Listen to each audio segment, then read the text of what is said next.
Kebijakan fiskal dan moneter merupakan instrumen penting yang digunakan oleh pemerintah untuk mencapai stabilitas ekonomi. Artikel ini akan membahas dasar-dasar dari kedua kebijakan tersebut, mulai dari definisian, tujuan, hingga koordinasi keduanya dalam mencapai target pertumbuhan ekonomi dan kesejahteraan. Definisi kebijakan fiskal. Kebijakan fiskal merujuk pada pengguna pengeluaran dan pendapatan pemerintah untuk mengaruhi aktivitas ekonomi. Pengeluaran pemerintah. Pengeluaran pemerintah meliputi belanja infrastruktur, pendidikan, kesehatan, dan lainnya. Pendapat pemerintah. Pendapatan pemerintah berasal dari pajak, bea cukai, dan sumber. Tujuan kebijakan fiskal.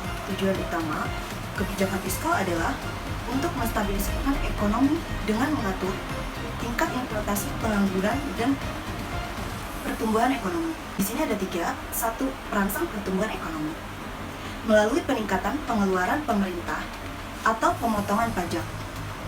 Kebijakan fiskal dapat mendorong peminatan anggaran dan meningkatkan pertumbuhan ekonomi. Kedua, menghilangkan inflasi. Ketika inflasi tinggi, kebijakan fiskal dapat diterapkan untuk mengurangi permintaan agregat melalui kenaikan pajak atau pengurangan pengeluaran. Mengurangi pengangguran.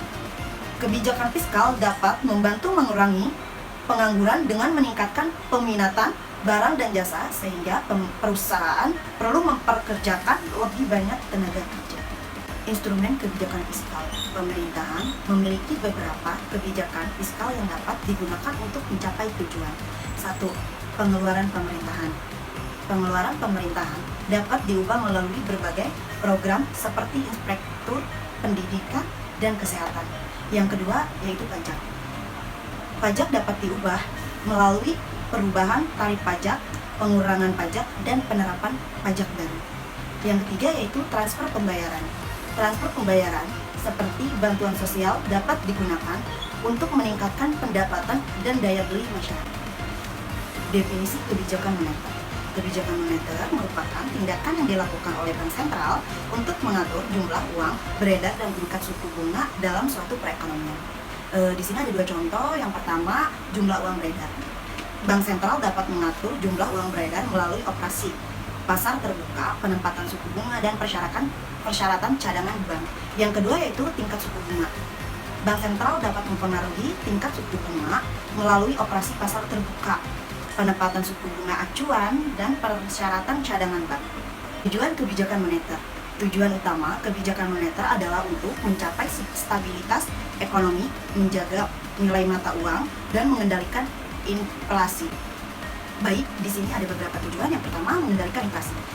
Mengendalikan inflasi, bank sentral dapat menaikkan suku bunga untuk mengurangi peminatan agregat yang pada gilirannya membantu menekan inflasi. Yang kedua, menjaga nilai mata uang.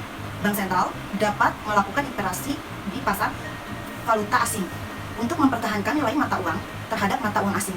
Baik, yang ketiga, meningkatkan stabilitas ekonomi. Kebijakan moneter yang tepat dapat membantu mencapai pertumbuhan ekonomi yang stabil dan berkelanjutan. Instrumen kebijakan moneter. Bank sentral memiliki beberapa instrumen yang dapat digunakan untuk mencapai tujuannya. Di sini ada contohnya ada tiga. Operasi pasar terbuka, pembelian atau penjualan surat berharga oleh bank sentral. Baik, selanjutnya di sini ada koordinasi kebijakan fiskal dan moneter. Koordinasi kebijakan fiskal dan moneter sangat penting untuk mencapai tujuan ekonomi secara optimal. Di sini ada tiga. Yang pertama, kerjasama. Bank sentral dan pemerintah perlu bekerja sama untuk menentukan strategi dan setelah dengan tujuan ekonomi yang ingin dicapai. Baik, yang kedua di sini ada sinkronisasi kebijakan fiskal dan moneter perlu dijalankan secara sinkron untuk memastikan aktivitas dan keberlanjutan kebijakan. Yang ketiga, komunikasi.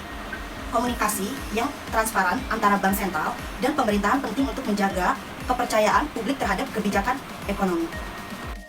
Baik, next di sini ada dampak kebijakan fiskal dan moneter. Kebijakan fiskal dan moneter dapat memiliki dampak yang signifikan terhadap perekonomian. Di sini ada dua. Yang pertama, positif, meningkatkan pertumbuhan ekonomi, mengurangi pengangguran, dan mengendalikan inflasi.